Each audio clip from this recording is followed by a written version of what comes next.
Hi friends, ನಮಸ್ಕಾರ. Raju Totagi YouTube ಚಾನಲ್ಗೆ ಸ್ವಾಗತ.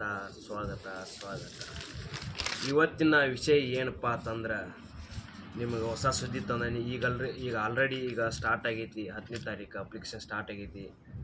ಸ್ಟಾರ್ಟ್ ಆಗ್ಯಾವ 4 ದಿವಸ ಆಯಿತು ಟೈಮಿಂಗ.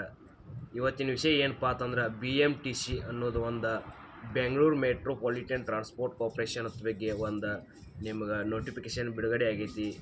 ನಿಮ್ಗೆ ಅದ್ರ ಬಗ್ಗೆ ಆನ್ಲೈನ್ ಫೀ ಎಷ್ಟೈತಿ, ಏಜ್ ಏನೈತಿ, ಕ್ವಾಲಿಫಿಕೇಷನ್ ಏನು ಬೇಕು, ಇದಕ್ಕೂ ಹೈಟ್ ಇರ್ತೈತೋ ನಿಲ್ಲೋ, ಮತ್ತು ಏಜ್ ರಿಲೇಷನ್ ಎಷ್ಟು ಇರ್ತೈತಿ, ಮತ್ತು ನಿಮ್ಮ ಇದು ಡ್ರೈವಿಂಗ್ ಲೈಸೆನ್ಸ್ ಬೇಕೋ ಏನು ಬೇಡೋ, ಮತ್ತು ಸೆಲೆಕ್ಷನ್ ಪ್ರೊಸೆಸ್ ಯಾವ ರೀತಿ ಇರ್ತೈತಿ, ಏನು PUC ಮೇಲೆ ಇರ್ತೈತೋ, ಏನು ರಿಟರ್ನ್ ಎಕ್ಸಾಮ್ ಬರ್ತಿರ್ತಿಲ್ಲ ಅದ್ರ ಮೇಲೆ ಇರ್ತೈತೋ, ನೆಕ್ಸ್ಟ್ ನಿಮಗೆ ಇದ್ರ ವೇತನ ಎಷ್ಟು, ಸ್ಯಾಲ್ರಿ ಎಷ್ಟು, ಇದ್ರ ಯಾವ ವೆಬ್ಸೈಟ್ ಮೂಲಕ ನೀವು ಅರ್ಜಿ ಸಲ್ಲಿಸಬೇಕು, ಮತ್ತು ಇದ್ರ ಅಪ್ಲಿಕೇಶನ್ ಫೀ ಎಷ್ಟೈತಿ, ನೀವು ಒಂದೊಂದು ಪಾಯಿಂಟ್ ಟು ಪಾಯಿಂಟ್ ನಾನು ನಿಮ್ಗೆ ತಿಳಿಸ್ಕೊತಕೊಂಡು ಈ ವಿಡಿಯೋದಲ್ಲಿ ಯಾರು ಸ್ಕಿಪ್ ಮಾಡೋಕ್ಕೆ ಹೋಗ್ಬೇಡ್ರಿ. ಸ್ಕಿಪ್ ಮಾಡಿದ್ರೆ ನಿಮಗೇನು ನಾ ಹೇಳುವಂಥ ನಿಮ್ಗೆ ನೋಟಿಫಿಕೇಷನ್ ಬಗ್ಗೆ ಮಾಹಿತಿ ಸಿಗಲ್ಲ.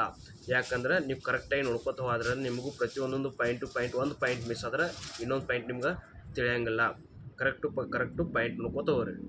ಫಸ್ಟ್ ಆಲ್ ನಿಮಗೆ BMTC ಅಂತೇಳಿ, BMTC ಲಾಂಗ್ ಫಾರ್ಮ್ ಏನಪ್ಪ ಅಂತಂದ್ರೆ ಬೆಂಗಳೂರು ಮೆಟ್ರೋಪಾಲಿಟನ್ ಟ್ರಾನ್ಸ್ಪೋರ್ಟ್ ಕಾರ್ಪೊರೇಷನ್ ಬಗ್ಗೆ ಇದ್ರ ಬಗ್ಗೆ ನಾನು ನಿಮ್ಗೆ ಇದ್ರ ಟೋಟಲ್ ಪೋಸ್ಟ್ ಎಷ್ಟು ಅದಾವಪ್ಪ ಅಂತಂದ್ರೆ 2500 ಹುದ್ದೆಗಳ ಖಾಲಿ ಇದ್ದಾವೆ. ಇದ್ರಾಗ ತಗೋದವರು 2286 ಹುದ್ದೆಗಳು ತಂದಾರ. ಇದ್ರಾಗ ಆನ್ಲೈನ್ ಯಾವಾಗ ಸ್ಟಾರ್ಟ್ ಆಗಿದೆಪ್ಪ ಇದ್ರ ಡೇಟ್ಪ ಅಂತಂದ್ರೆ 10/3/2024.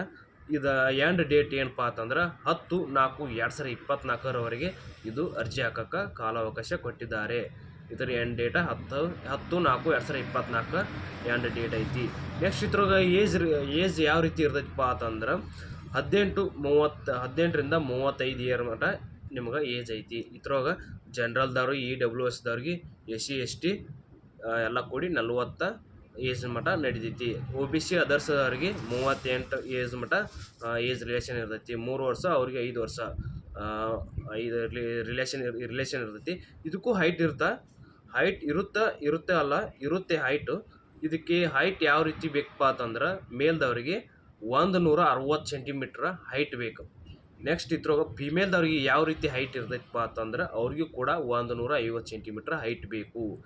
ನೆಕ್ಸ್ಟ್ ಇದ್ರಾಗ ಕ್ವಾಲಿಫಿಕೇಷನ್ ಏನು ಮುಗಿಸಿರಬೇಕು, ಇದ್ರ PUC ಈಕ್ವಲ್ ಯಾವ ರೀತಿ ಇರಬೇಕಪ್ಪ ಅಂತಂದ್ರೆ ಆರ್ಟ್ಸು, ಕಾಮರ್ಸು, ಸೈನ್ಸು ಏನೇ ಆ PUC ಒಳಗೆ ಯಾವುದೇ ರೀತಿ ನೀವು ಏನು ಮುಗಿಸಿದ್ರು PUC ಕನ್ಸಿಡರ್ ಆಗುತ್ತೆ. ಅದ್ರಾಗ ICSE ಅಂತೇಳಿ ಒಂದು CBSE ಸ್ಕೋರ್ಸನ್ನು ಸಹ ಮುಗಿಸಿದ್ರಂದ್ರೆ ಅವರು ಕೂಡ ಈ ಅಪ್ಲಿಕೇಶನ್ ಹಾಕೋಕೆ ಅವೈಲೇಬಲ್ ಐತೆ ಅಂದಂಗೆ. ನೆಕ್ಸ್ಟ್ ಇದ್ರಾಗ ಡಿಪ್ಲೊಮಾ ಓಲ್ಡ್ಸ್ ಏನು ಇರ್ತಿರ್ಲಿಲ್ಲ ಅವರು ಕೂಡ ಇದನ್ನು ಅಪ್ಲಿಕೇಶನ್ ಹಾಕ್ಬೋದು. ನೆಕ್ಸ್ಟ್ ಇದ್ರಾಗ ಕಂಡಕ್ಟರ್ ಲೈಸೆನ್ಸ್ ಕೂಡ ಸಹ ಬೇಕಿದ್ರು. ಲೈಸೆನ್ಸ್ ಕೂಡ ಕೇಳ್ಯಾರ. ಲೈಸೆನ್ಸ್ ಇಲ್ಲದೆ ಇದು ಅಪ್ಲಿಕೇಶನ್ ಹಾಕೋಕೆ ಅವೈಲೇಬಲ್ ಇಲ್ಲ. ಅಪ್ಲಿಕೇಶನ್ ಹಾಕ್ಬೇಕಾರೆ ಕಂಡಕ್ಟರ್ ಲೈಸೆನ್ಸ್ ಬೇಕು. ನಿಮ್ಮ ಡಿಸ್ಟಿಕ್ಗಳಿಗೆ ಹೋಗಿ ಕೇಳ್ರಿ, ಇಲ್ಲ ನಿಮ್ಮ ITO ಆಫೀಸ್ ಎಲ್ಲಿ ಇರ್ತೈತೆ ಅಲ್ಲಿ ಹೋಗಿ ಕೇಳ್ರಿ. ನಿಮ್ಮ ಏಜೆಂಟ್ ಇರ್ತಾರೆ, ಏಜೆಂಟ್ ತರಪಿ ಹೋಗಿ ಅವ್ರನ್ನ ಕೂಡ ಕೇಳ್ರಿ. ಹಿಂಗೆ ಅಪ್ಲಿಕೇಶನ್ ನಾವು ಹಾಕೋಕೆ ಡ್ರೈವಿಂಗ್ ಲೈಸೆನ್ಸ್ ಕೇಳತೈತಿ. ಡ್ರೈವಿಂಗ್ ಲೈಸೆನ್ಸ್ ಮಾಡೋಕ್ಕೆ ಏನು ಡಾಕ್ಯುಮೆಂಟ್ಸ್ ಕೊಡಬೇಕು ಅಂತ ಕೇಳ್ರಿ. ಅವರೆಲ್ಲ ಹೇಳ್ತಾರೆ ಡಾಕ್ಯುಮೆಂಟ್ಸ್ ಕೊಡ್ರಿ. 1 ವಾರ ಟೈಮ್ ಆಗುತ್ತೆ. 1 ವಾರ ಒಳಗೆ ನಿಮ್ಗೆ ಡ್ರೈವಿಂಗ್ ಲೈಸೆನ್ಸ್ ಕೂಡ ನಿಮ್ಮ ಮನೆಗೆ ತಲುಪ್ತೈತಿ. ಅವ್ರು ಕೊಡ್ರಿ ಯಾವ ರೀತಿ ಮಾಡಬೇಕು ಅನ್ನೋದು ಡ್ರೈವಿಂಗ್ ಲೈಸೆನ್ಸ್ ಕೂಡ ಕೇಳ್ಯಾರು. ನೆಕ್ಸ್ಟ್ ಇದ್ರ ಸೆಲೆಕ್ಷನ್ ಪ್ರೊಸೆಸ್ ಯಾವ ರೀತಿ ಇರ್ತೈತಿ, PUC ಮೇಲೆ ಏನು ಪರ್ಸೆಂಟೇಜ್ ತೊಗೊಂಡ ಮೇಲೆ ಇರ್ತೈತೋ, ಏನು ರಿಟರ್ನ್ ಎಕ್ಸಾಮ್ ಬರೆದಿರ್ತಿರಲ್ಲ ಅದ್ರ ಮೇಲೆ ಇರ್ತೈತೋ ನಿಮಗೆ.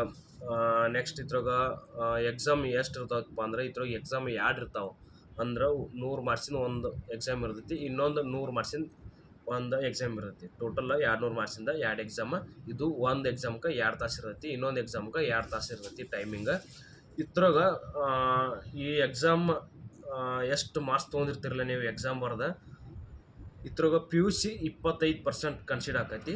ನೆಕ್ಸ್ಟ್ ಇದ್ರಾಗ ಎಕ್ಸಾಮ್ ಏನು ನೀವು ಟೋಟಲ್ ಮಾರ್ಕ್ಸ್ ತೊಗೊಂಡಿರ್ತಿರಲ್ಲ ಈ ಎಕ್ಸಾಮ್ದ ಯಾವುದೇ BMTC ಎಕ್ಸಾಮ್ ಏನಿರುತ್ತೆ ಇದ್ರಾಗ 75% ಎಕ್ಸಾಮ್ ಕನ್ಸಿಡರ್ ಮಾಡ್ಕೊ ಅಂದ್ರೆ ಟೋಟಲ್ ಕೂಡಿಸ್ತಾರೆ ಇದನ್ನು. ಇದ್ರಾಗ 75% ಅಂದ್ರೆ ಅದ್ರಾಗ 25% PUC ಇವ್ನ 2 ಕನ್ಸಿಡರ್ ಮಾಡ್ತಾರೆ. ಟೋಟಲ್ ಮಾಡಿ ನಿಮ್ದು ಆಯ್ಕೆ ಕೂಡ ಮಾಡ್ತಾರೆ, ಸೆಲೆಕ್ಷನ್ ಆಗುತ್ತೆ. ಇದ್ರ ಅಪ್ಲಿಕೇಶನ್ ಫೀ ನೋಡೋದಾದ್ರೆ 750 ರೂಪಾಯಿ ಐತಿ. SC ST ಮತ್ತು EWS ದವ್ರಿಗೆ ಕೂಡ